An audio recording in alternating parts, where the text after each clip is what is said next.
चलिए, तो group D वाले तैयार हैं।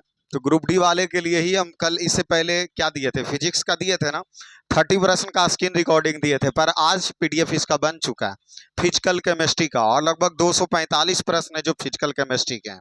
ठीक है, तो उन 245 प्रश्न को हम क्या करने वाले हैं, कवर करने वाले हैं इस वीडियो के माध्यम से, क्योंकि हम बार बार बोलते हैं कि जितना भी प्रश्न अभी पूछा गया है वह सब एनसीईआरटी के पैटर्न पर है, इसलिए संभल जाओ और क्वेश्चन को प्रैक्टिस कर लो प्रीवियस ईयर, इस बार ग्रुप डी क्लियर हो जाएगा। अन्यथा अगर ये काम नहीं हुआ तो नहीं होगा। यहाँ 1200 कुछ प्रश्न से है या 1533 प्रश्न हो गया, पर यहाँ हम बैक चलेंगे, अर्थात जो हमारा पीडीएफ बनाया गया है वह हार्ड टू इजी लेवल का बनाया गया, लेकिन हम इजी लेवल से हार्ड लेवल की ओर आगे बढ़ेंगे, इसलिए पहले 1533 नंबर प्रश्न देखते हैं।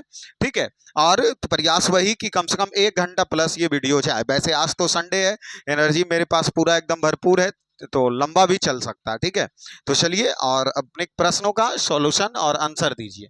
देखिए, तो क्वेश्चन हम बार बार बोलते हैं, देखिए एनसीईआरटी क्यों बोलते हैं? अरे कोई दुश्मनी थोड़ी है जी, बाकी सभी बुक से हमें कोई दुश्मनी नहीं है, लेकिन हम एनसीईआरटी पैटर्न इसलिए जपते हैं ना कि मतलब कि यहाँ प्रश्न ऐसा पढ़ेंगे और ऑप्शन ऐसा रहेगा भाई, मतलब ऐसा प्रश्न और ऐसा ऑप्शन तो थोड़ा आप देख करके ही सोचिए कि क्या डायरेक्ट आप इसका उत्तर दे सकेंगे, डायरेक्ट इसका उत्तर दे सकेंगे, हमें तो नहीं लगता। जैसे यहाँ देखिए कि वे कौन से 2 भौतिक गुण हैं। अब यहाँ देखिए 2 भौतिक गुण की बात कही जा रही है जो धातु को क्रमशः खींचकर पतले तार बनाते हैं और पीटकर पतली चादर के रूप में परिवर्तित किया जाता है। देखिए ये बात हम सब लोग जानते हैं कि धातु का गुण क्या क्या होता है। जैसे धातु विद्युत के सुचालक होते हैं, धातु को पीट करके पतली चादर बनाई जा सकती है और खींच करके तन्यता जैसी तार बनाई जा सकती है, ये सब धातु का गुण होता है। अब इसी में वह 2 गुण का चर्चा कर रहा, पहला गुण कि उसे पतली तार बना दे और दूसरा गुण कि पीटकर उसको पतली चादर बना दे। अब इस गुण को कहते क्या है? धान्विक या चालकता। देखिए चालकता से होता है क्या कि विद्युत धारा उसमें जाएगा। धुत्री या कठोरता, अब देखिए ये कठोरता के कारण भंगुर हो जाएंगे। ठीक है, अब यहां बनाना हमको तार और चादर। उच्च गलनांक और ठोस अवस्था, तो ये भी नहीं होगा, उच्च गलनांक और ठोस अवस्था नहीं होंगे। तन्यता और आघात वर्धनीय, तन्यता और क्या होनी चाहिए?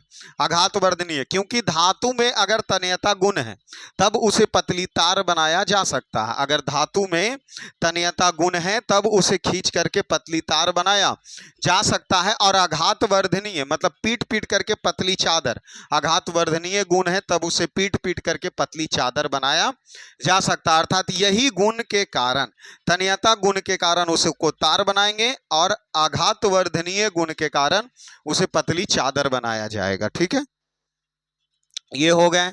अभी चलो इस प्रश्न का उत्तर दो, इस प्रश्न का, और बाकी हम सब प्रैक्टिस करते रहें। देखिए हम अक्सर देख रहे हैं अभी जब जब YouTube खोल रहे हैं ना, तो YouTube खोलने के बाद कुछ जो टीचर्स जो पहले से है, मतलब सबका हम रिक्वेस्ट करते हैं, ऐसे नहीं कि सबकी बुराई हम कर रहे हैं, तो उन सबको देख के आ रहे हैं कि कुछ कुछ प्रश्न को चुन करके ले आ रहे हैं। 30 प्रश्न 1 घंटे उसी पे डिस्कस करके समाप्त कर दिया जा रहा। शायद उनकी विचार हमें अच्छा लगता है तो वो वैसे कर रहे हैं, पर हमने जो प्लान बनाया कि पूरी 2500 प्रश्न का हम प्रैक्टिस करेंगे, ना कि चुन के प्रश्नों का प्रैक्टिस नहीं करेंगे। रीजन ये होता है, देखिए चुनने के बाद क्या होगा, जो प्रश्न आसान होगा उसको हम बोल देंगे कि एक प्रश्न लगाया उससे 5 प्रश्न को हम जल्दी जल्दी बोल देंगे, लेकिन वो बोलने से आपके दिमाग में ना प्रवेश करेगा। और बात को ध्यान रखा जाए कि वो चीज आप जल्दी भूल जाइएगा, लेकिन अगर इस तरीके से प्रश्न का दे करके अगर प्रैक्टिस रहेगा तो प्रश्न को कैसे घुमा के निचोड़ करके प्रश्न पूछा गया है वह प्रश्न सब आपके सामने रहेंगे, वह प्रश्न सब आपके क्या रहेंगे, सामने रहेंगे, नहीं सामने रहेंगे। ठीक है, चलिए आ जाइए। यहाँ कहा जा रहा है 3 बिलियन है, देखो ए है, बी है, सी है, मतलब इस बिलियन में ए हो गया, ये बी हो गए और ये सी हो गया, इस तरीके से, जिसका पीएच मान इसका 3 है, इसका 7 है, इसका 12 है। निम्नलिखित में कौन सा कथन सही है? अब यहां देखो विलियन ए और सी उदासीन होता है, अर्थात ये पीएच स्केल की बात कही गई है, तो इसमें उदासीन 7 पर होते हैं, 6, 5 इस तरफ जो रहेंगे, ये सभी जो पीएच मान इधर जो होगा वह अम्लीय होंगे, इधर जो होगा अम्लीय होंगे, और इस तरफ जो होगा वह क्षारीय होंगे, इस तरफ जो होगा वह क्या रहेंगे, क्षारीय रहेंगे। अब तुम देख लो कि इसमें कह रहा है कि दोनों उदासीन है, अगर पीएच मान 7, ए और सी उदासीन है, ए और सी उदासीन है ना, 7 पीएच मान है तो ये देखो हम सबका गुण लिख देते हैं, छोड़िए हटाइए, ये 7 से कम है अम्लीय हो गया, ये उदासीन हो गए, और ये 7 से ज्यादा है तो ये क्षारीय हो गया, ये क्या हो गया, क्षारीय हो गया। अब बताओ ए और सी उदासीन है, कभी नहीं। विलयन बी क्षारीय है, विलयन बी देखो उदासीन है, क्षारीय नहीं है, ये भी गलत हो गया। विलयन सी उदासीन है, विलयन सी देख लो उदासीन है, नहीं क्षारीय है। विलयन ए प्रबल अम्लीय है, देखो यहाँ 4 5 6, तो जैसे जैसे घटता जाएगा इसकी अम्लीयता भी घटती जाएगी। तो चलो ये बात प्रबल अगर नहीं पता आपको, फिर भी ए के बारे में तो जानते हैं कि अम्लीय है, और सी क्या है, क्षारीय है। अब समझो ये प्रबल क्या होंगे और ये प्रबल क्यों होगा। जैसे पीएच मान इसका 7 है तो उदासीन हो गया, और 6 5, तो मतलब जैसे जैसे ये और नीचे आएगा ना तो इसका मजबूती अम्लीयता बढ़ती जाएगी। अब सोच लो कि यहाँ 4 नहीं यहाँ 3 तक आ चुका, तो ये 4 5 6 जो होते हैं वह दुर्बल अम्ल होते हैं, पर 3 2 1 जो होते हैं वह काफी मजबूत और प्रबल अम्लीय होते हैं। उसी प्रकार इधर 8 9 10, 8 9 10 है जो दुर्बल क्षारीय होंगे, पर 11 12 13 उधर का जो होगा वह प्रबल क्षारीय होंगे। इसलिए ये D4 Devasena, D4 Devasena, D4 Devasena. तो ये होते हैं प्रश्न, एक प्रश्न करने का प्रैक्टिस का मतलब, ठीक है ना। तो इसी हिसाब से हम सब सीरीज लिए हैं, आप सब प्ले लिस्ट अभी तक हम नहीं बनाए, देखिए कितना बड़ा गलती हम किए, पर आज हम इस क्लास के बाद प्ले लिस्ट बना देंगे ग्रुप डी के साइंस वाले के लिए। तो वहां से आप सब लोग क्या कर लो, प्रैक्टिस कर लो। चलिए अगले प्रश्न यहाँ आते हैं, क्षारकीय विलयन का पीएच मान कितना होता है बताओ। अब जो क्षार है उसका पीएच मान क्या होंगे, 7 से ज्यादा, 7 से ज्यादा होंगे। अब यहाँ देख लिए इसका निर्धारण नहीं किया जा सकता, गलत बात। 7 के बराबर जो हो जाएंगे वह उदासीन हो जाएंगे, 7 के बराबर होंगे जो उदासीन, 7 से जो कम होंगे वह अम्लीय होंगे, और जो 7 से अधिक होगा वह क्षारीय होगा। ये बात हम पिछले प्रश्न में भी बताए हैं।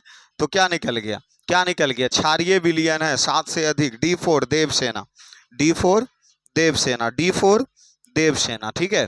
तो ये 1531 नंबर का प्रश्न हो गया, ठीक है। चलो आगे चलो, आगे चलो, और इसी प्रकार एंजॉय करते हुए, एंजॉय इंटरटेनमेंट करते हुए, मस्ती करते हुए अपने क्लास को पूरा करेंगे, ना कि प्रेशर से। पीएच स्केल का रेंज क्या होता है, अभी हम यहाँ रेंज बता रहे थे ना, यहाँ रेंज हम लिखे थे ना, ये 7 हो गया, इधर 14 तक होता है, और इस तरफ 0 तक होता है। तो 0 से 14 तक, 0 से 14 तक पीएच स्केल का रेंज क्या होता है, 0 से 14 तक। ये पीएच स्केल बता चुके हैं आपको, ठीक है। और खुद तुम सोचो कि पीएच स्केल से जो प्रश्न पूछ रहा वो इजी प्रश्न है, क्योंकि इजी टू हार्ड लेवल में अगर जाएंगे ना तो pH scale bye bye tata हो जाएगा, बाय बाय क्या हो जाएंगे, टाटा हो जाएंगे। वो तो आपके सामने ही रहेगा, आप सीरीज में जुड़े हुए हैं तो खुद देख लीजिए। वह रासायनिक अभिक्रिया जिसमें 2 या 2 से अधिक पदार्थ मिलकर एक उत्पाद बनाता हो, मतलब A plus B, A plus कहने का मतलब A प्लस बी मिलके AB बना ले, मतलब ये 2 अलग अलग हैं और मिलके एकल पदार्थ कहलाएंगे। अपघटन में टूटना होगा, संयोजन में जुटना होगा, द्वि विस्थापन में इसका उसके पास, उसका इसके पास, विस्थापन में इसका उसके पास चला जाएगा, तो ये भी गलत। अर्थात संयोजन अभिक्रिया, संयोजन अभिक्रिया में क्या होते हैं, संयोजन अभिक्रिया में क्या होंगे कि 2 या 2 से अधिक पदार्थ मिलकर एक तत्व बनाए, 2 या 2 से अधिक पदार्थ मिलकर एक उत्पाद बनाए, उसे संयोजन अभिक्रिया करेंगे। B4 Baahubali, B4 Baahubali. चलिए जब कोई अम्ल किसी क्षार के साथ अभिक्रिया करता है तो निम्नलिखित में से क्या बनाते हैं, चाहे प्रयुक्त विशिष्ट अम्ल या क्षार कुछ भी हो, मतलब कहने का मतलब एक तरफ अम्ल हो, अर्थात कहने का मतलब इस तरीके की अभिक्रिया है, अम्ल और क्षार मिलकर के क्या बनाएंगे, अम्ल और क्षार मिलकर के क्या बनाएगा, जो पूछा जा रहा। तो देखिए इसको हम रट रट के पढ़ते हैं जी, क्लास 9th से ही 9 10 सब जगह, कि अम्ल और क्षार जब मिलता है तो लवण और जल बनते हैं, लवण और जल बनते हैं। पर इसका एक एग्जाम्पल सोचो, जैसे अम्ल HCl हो जाएगा, अम्ल HCl हो जाएंगे, HCl हाइड्रोक्लोरिक अम्ल, NaOH क्षारीय हो गए, तो यहाँ लवण क्या बनेगा, NaCl प्लस H2O, ये फेमस है। और एक बात तुम दिमाग में बैठा लो, ये प्रश्न अभी यहाँ एक प्रश्न किए है ना, इस सीरीज का जब इस पूरी क्वेश्चन 245 प्रश्न का हम जब प्रैक्टिस किए तो ये प्रश्न पीछे आपको 3 से 4 जगह और दिखने वाला है। इसलिए हम जो बोल रहे हैं उसको दिमाग में बैठा लो कि अम्ल और क्षार मिलेगा तो लवण और जल बनाएंगे, अम्ल और क्षार मिलेगा तो लवण और जल बनाएंगे। और ये अवश्य आपसे और पूछेगा, ये अवश्य आपसे और पूछेगा। तो सी इसका सही आंसर हो गया, सी इसका सही आंसर हो गया। चलो, निम्नलिखित में कौन सा एक विषमांगी मिश्रण है? देखिए, समांगी मिश्रण और विषमांगी मिश्रण क्या होता है, पहले ये समझो। मिश्रण को उसके कण में अर्थात विलेय की उपस्थिति के कारण उसको दो भागों में बांटा जाता है, एक समांगी मिश्रण, दूसरा विषमांगी मिश्रण। देखिए, उसमें होता है क्या कि जब किसी चीज को मिलाया जाता है, अर्थात विलायक में कोई भी विलेयी पदार्थ को मिलाया जाता है, तो उसमें होता क्या है कि अगर वह पूरी बराबर तरीके से मिल जाए तो उसको समांगी मिश्रण कहेंगे। पर एक निश्चित अनुपात में ना मिल रहे, कहीं ज्यादा कहीं कम। जैसे पानी में अगर हम चीनी को डाल दे तो शरबत बन के तैयार हो जाएगा। शरबत का ऊपर वाला भाग पिए चाहे नीचे वाला भाग में, सब जगह मीठा ही रहेगा। तो वो समांगी मिश्रण में उसको ले सकते हैं। विषमांगी में क्या होगा कि अगर पानी में बालू मिला दिया जाए तो बालू कहीं नीचे ज्यादा रहेगा, ऊपर कम रहेंगे, बाद में बैठ जाएगा। तो इस तरीके से उसको विषमांगी मिश्रण कह सकते हैं। तो शर्करा का विलयन अर्थात ये चीनी वाला, तो ये तो क्या हो जाएंगे, समांगी मिश्रण होंगे।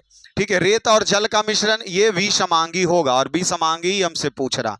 आगे पढ़ो, लवण का विलयन। अब बताओ, पानी में नमक घोल दो, बताओ, तुम खुद डिसाइड कर लो कि चीनी और नमक वाला एग्जाम्पल एक है कि नहीं, तो ये समांगी मिश्रण हो गया। वायु, अब वायु में एक बहुत गैस मिले हुए हैं और वो भी कहीं अलग नहीं कर सकते हम, तो इसलिए इसको भी समांगी मिश्रण ही लेंगे। क्या लेंगे, समांगी मिश्रण ही लेंगे। तो यहाँ रेत और जल हो गया B4 बाहुबली, B4 बाहुबली। चलिए अगले प्रश्न पे आइए। जब हम अपने हथेली पर एसीटोन या नेल पॉलिश की रिमूवर डालते हैं, मतलब अब ऐसे हथेली पर एसीटोन या नेल पॉलिश वाला रिमूवर डालते हैं तो हमें ठंडक प्रतीत होता है। क्यों होता है? अब जैसे देखो, हाथ पे अगर हम डालें तो स्प्रिट, जैसे तुम इसको छोड़ दो, पेट्रोल को ही लो, एक छोटा सा एग्जांपल हम आपको बताते हैं कि हथेली पर तुम पेट्रोल डालो तो पेट्रोल है जो वाष्प बन के उड़ जाएगा। दूसरी चीज कि तुम्हारी हाथ को वो ठंडा कर देगा जहां पे आप डालोगे। तो रीजन क्या होता है कि जो पेट्रोल जैसे ही तुम अपने हथेली पर डाला तो हथेली पर डालते ही वह वाष्पीकृत हो गया, और उसको वाष्पीकृत होने के लिए जो उष्मा चाहिए, जो गुप्त उष्मा चाहिए, वो हथेली से लिया। वो कहां से लिया? हथेली से गुप्त उष्मा लिया। तो हाथ जब गुप्त उष्मा खोया, हाथ जब गुप्त उष्मा खोया तो हथेली क्या हो गया? ठंडक महसूस होने लगेगा। हथेली क्या होने लगेंगे? ठंडक महसूस होने लगेंगे। यह देखिए, यह ठंडी वाष्प मुक्त करता है। देखते हैं, आगे पढ़ते हैं। यह हथेली पर उपस्थित जल के साथ अभिक्रिया करता है। देखिए, हथेली पर जल वगैरह कुछ होता नहीं है, इसलिए तो हम इसको ऐसे ही गलत करेंगे। हथेली से उष्मा अवशोषित कर लेता है तथा शीघ्रता से वाष्प में बदल जाता है। बताओ, ये हमें सही लग रहा, फिर भी अभी नीचे पढ़ेंगे। यह त्वचा पर तांत्रिक संकेत, ये संकेत वगैरह कुछ नहीं है। ठंडी वाष्प मुक्त करता कुछ नहीं। अभी हम जो बताएं कि हाथ पर पेट्रोल डालेंगे, पेट्रोल क्या करेगा? वाष्पीकृत होगा, और वाष्पीकृत के लिए जो उसको उष्मा चाहिए था वो हथेली से उष्मा लिया, और वह हथेली से जो उष्मा लिया उसको गुप्त उष्मा कहते हैं। और हाथ जब हमारा उष्मा खो देगा तो हाथ ठंडा हो जाएगा। इसी पे एक एग्जांपल बर्फ का भी होता है कि जैसी बर्फ को हम हाथ पर रखते हैं तो बर्फ पिघलने भी लगेगा और साथ में हमारा हथेली ठंडा भी हो जाएगा। इसका भी रीजन क्या है कि जैसी बर्फ का टुकड़ा हाथ पर रखें तो बर्फ पिघलने लग गया। अब उसको पिघलने के लिए जो उष्मा चाहिए था वह हमारी हाथ से उष्मा खींचना क्या कर दिया? शुरू कर दिया। तो जब हमारी हाथ से उष्मा खींचेगा तो हमारा हाथ उष्मा को खो देगा। जब हमारी उष्मा हाथ अगर खो देगा तो हथेली ऑटोमेटिक ठंडा महसूस होने लगेगा। तो ये बर्फ वाला, पेट्रोल वाला, या यहाँ पे नेल पॉलिश का रिमूवर या एसीटोन को कुछ भी डालो तो इसका सबका एग्जाम्पल वही है। इसलिए इसको दिमाग में बैठाओ, इसको दिमाग में बैठाओ। सी इसका सही आंसर। अगले प्रश्न पे चलो। किस समृद्ध तंत्र में यदि 15 ग्राम पदार्थ ए, 15 ग्राम पदार्थ ए और 10 ग्राम पदार्थ बी, मतलब ए है जो 15 ग्राम है, बी है जो 10 ग्राम के साथ अभिक्रिया कराते हैं तो उत्पादकों का कुल द्रव्यमान कितना होगा? देखिए, एक बात दिमाग में बैठा लीजिए, द्रव्यमान संरक्षण का नियम यह कहता है कि अगर आप दो पदार्थ को भी आपस में मिला रहे हैं तो दोनों का द्रव्यमान जोड़ दीजिए, और जो द्रव्यमान आएगा वह पूरे मिश्रण या विलयन या उसका जो उत्पाद बनेगा उसका द्रव्यमान आएगा। तो 15-10 ऐसे भी कितना हो गया? 25 ग्राम उसका पूरा द्रव्यमान होगा। 25 ग्राम क्या होंगे? उसका पूरा होगा। ठीक है, तो B4 बाहुबली, B4 बाहुबली। चलो अगले प्रश्न पे आओ। निम्नलिखित में कौन सा रासायनिक परिवर्तन है? देखो, परिवर्तन दो तरीके से, एक भौतिक परिवर्तन, दूसरा रासायनिक परिवर्तन। भौतिक परिवर्तन उसे कहेंगे जो अपनी अवस्था बदलने के बाद वह पुनः अपनी अवस्था में आ सकता है, उसे भौतिक परिवर्तन कहेंगे। जैसे पानी को अगर बर्फ बना दिए तो बर्फ से पानी बन सकता है, उसे भौतिक परिवर्तन कहेंगे। और रासायनिक परिवर्तन कहेंगे कि जो एक बार अगर अपनी अवस्था या अपने गुण परिवर्तन कर ले, पुनः वह अपनी अवस्था में वापस नहीं आ पाएगा, उसे रासायनिक परिवर्तन कहेंगे। जैसे दूध से दही बनना, कि एक बार अगर दूध को फाड़ के दही बना दिए तो दही से दूध नहीं बना सकते हैं, इसको रासायनिक परिवर्तन कहेंगे। लोहा में जंग लगना, एक बार लोहा में जंग लग गया तो पुनः लोहा को प्राप्त नहीं कर सकते हैं, वहां पर रासायनिक परिवर्तन हुआ। तो आप, आई होप आपके दिमाग में भौतिक परिवर्तन का गुण और रासायनिक परिवर्तन का गुण दोनों सेटअप हो गया होगा। तो यहां पूछ रहा कौन रासायनिक परिवर्तन है, कौन रासायनिक, बर्फ का पिघलना, अगर एक बार बर्फ पिघल गया तो पुनः उसको हम बर्फ बना सकते हैं, और इसलिए यह भौतिक परिवर्तन कहलाएगा, भौतिक परिवर्तन कहलाएंगे।